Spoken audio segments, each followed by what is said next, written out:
जैसे कि मेरे बच्चे के भविष्य को लेकर तथा माता पिता और पारिवारिक सदस्यों के स्वास्थ्य संबंधी समस्याओं का अनवरत चलती रहती हैं।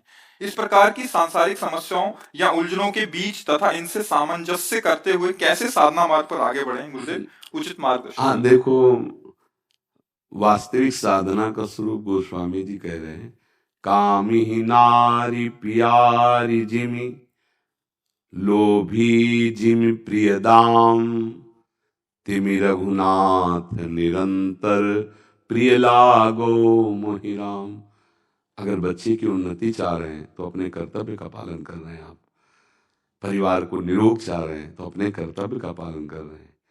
धन की आकांक्षा है तो कर्तव्य पालन के लिए है। तो ये पूरा कर्तव्य किसके लिए? भगवान के लिए। हो गया भजन। जो कर्म कर रहे हो वो भगवान को अर्पित करते जाओ और नाम जप करते जाओ, और ये सोच लो कि ये मैं सब प्रभु के लिए कर रहा हूं। मुझे प्रभु ने पुत्र रूप में आकर कर्तव्य दिया कि अच्छा पढ़ाएं, अच्छी नौकरी लगे, इनका जीवन सुखी रहे, परिवार के सदस्य निरोग रहें, इनको अच्छे वस्त्र दे सके, अच्छा भोजन दे सके। इसलिए मुझे अच्छा धन कमाना है। भगवान ऐसा मुझे मार्ग दे जिससे मैं अच्छा धन कमाकर परिवार की जो सेवा रूपी पूजा दी है वो मैं करूं। कोई इसमें निषेध नहीं। नाथ सकल संपदा तुम्हारी, मैं सेवक समेत सुत नारी। और नाम जप करो तो गृहस्थी में रहते हुए भगवत प्राप्ति हो जाएगी। जैसे हम माला चलाते हैं, आरती पूजा करते हैं, वो भगवान की सेवा बनती। ऐसे एक किसान हल जोतता है, फावड़े चलाता है, उससे अन्न पैदा करता है, उससे अपने परिवार, साधु महात्मा, जीव, कितने जीव पक्षी आदि अन्न, वो उसकी पूजा बन रही है। बस वो उसे भगवान को अर्पित कर दे और नाम जप करे तो वो भी महात्मा ही है। अगर नाम जप नहीं कर रहा, भगवान को कर्म अर्पित नहीं कर रहा, तो वो कर्म उससे फिर बांध लेते हैं। और अगर भगवान को अर्पित कर दे और नाम जप करते हुए करे तो वो जीवन मुक्त हो जाए गृहस्थी में रहते हुए। कितने ऐसे भक्त जन है, इतिहास साक्षी है, जो गृहस्थी में थे और भगवत प्राप्ति की बहुत ऊंचाई पर चले गए। नाम जप और हर कर्म भगवान को समर्पित। तो आपके लिए तो सरल है, कठिन तो मैदान का युद्ध है।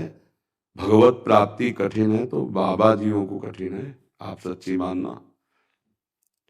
क्योंकि काम आया तो सहना है, क्रोध आया तो सहना है, लोभ आया तो सहना, हर युद्ध में सहना ही है। और आपका काम आया तो पत्नी है, मोह आया तो पुत्र है। हर चीज एक व्यवस्थित किले की लड़ाई तुम्हारी, तुम अंदर सुरक्षित रह के लड़ रहे हो और वो ठीक मैदान पर खड़ा है। अच्छा, तुम गिरे तो पाप नहीं माना जाएगा, पत्नी है, और वो गिरे तो पूरा जीवन चौपट माना जाएगा, नहीं माना जाएगा। हमें लगता है कि बहुत सरल है, अगर समझ जाए तो गृहस्थी में भगवत प्राप्ति। अगर आप भोजन बना रहे, ठाकुर को भोग लगाया और एक रोटी गाय को दे दी, एक रोटी चिड़िया पंछियों को फेंक दिया, दरवाजे के बाहर निकले देखा कोई भूखा तो नहीं है, कोई ऐसा तो नहीं है कि जिसको हम आमंत्रित करके भोजन पवा, देखा कोई नहीं, हाँ आए घर में भगवान का नाम लेते हुए पार, महात्मा ही है। गृहस्थी में महात्मा ही है। तो इसलिए नाम जप और अपने कर्मों को प्रभु को समर्पित करना और पूरे परिवार की सेवा भगवत सेवा मानना, इसी से भगवान की प्राप्ति है। ये तो मतलब शास्त्री आपको बता रहे, भगवत अर्पित कर्म और नाम स्मरण सब भगवत प्राप्ति के, चाहे कोई भी हो। अब नाम स्मरण नहीं है तो फिर माया का स्मरण होगा, भगवत अर्पित नहीं तो फिर अहंकार का होगा खेल। तो अहंकार विमूढ़ आत्मा करता हमें मन्यते फंसेगा, अब माया उसे रोनेगी और सबको इसीलिए रोन रही।